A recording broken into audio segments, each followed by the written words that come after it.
আজ বৃহস্পতিবার সন্ধ্যাবেলার থেকে আমি ব্লগটা শুরু করলাম। তো এখানে আমি সকাল সকাল তো পুজোটা আমি কমপ্লিট করে ফেলেছি। আর এটা হচ্ছে সন্ধ্যাবেলার ভিডিও। এখানে আমি বৃহস্পতিবারে সন্ধ্যাবাতিটা দিচ্ছিলাম ঠাকুরকে। তো আমি আগে জানো তো সকালবেলায় পাঁচালিটা পড়তাম, কিন্তু আমার মা বলে যে সন্ধ্যাবেলায় লক্ষ্মীর পাঁচালি পড়তে হয়, তাই আমি সন্ধ্যাবেলা এখন পড়ি। আর আমি এখানে ঠাকুরের সমস্ত ফুলগুলো আমি ফেলে দিয়েছিলাম। সারাদিন পুজোর পর যে ফুলগুলো থাকে সেগুলো আর কি আমি সন্ধ্যাবেলায় ফেলে দিই। আমি প্রত্যেকদিন এটা করে থাকি।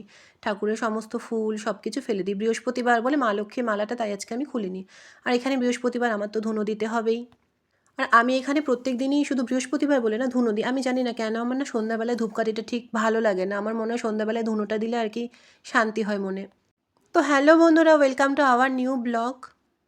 এখানে আমি সন্ধ্যাবাতিটা দিয়ে দিচ্ছি বৃহস্পতিবারের।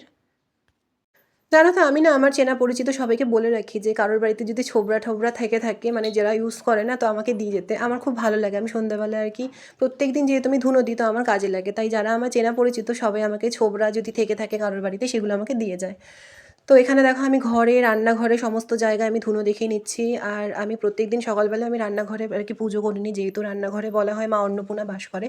তো আমি এই সমস্ত ঘর, রান্নাঘর, পুরো বাড়ি, ছাদ ঠাদ সমস্ত জায়গায় ধুনো দেখিয়ে চলে এসেছি। এখানে সিম্বাকে টিফিন দিয়ে দিয়েছি, ও খেয়ে দেখলাম ঘুমাচ্ছে। তো এখানে আমার মায়েরাও দেখলাম শয়নে যাওয়ার জন্য প্রস্তুত। তো এখানে আমি গোপালকে শয়ন দিই। তো এই হচ্ছে লক্ষ্মীর পা।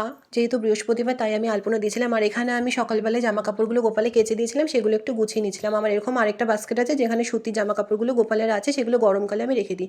আর গোপালের পাশে যে টিফিন বক্সটা সেটা রেখে দিই আমি, কারণ রাত্রেবেলায় গোপাল যদি খিদে পায় ওখান থেকে নিয়ে খেতে পারবে। এখানে দেখলাম মা বাঁধাকপি এনেছে, লাউ এনেছে, লাউটা দিয়ে দেখি লাউ শুক্তো বা লাউ ঘন্ট কিছু একটা করব।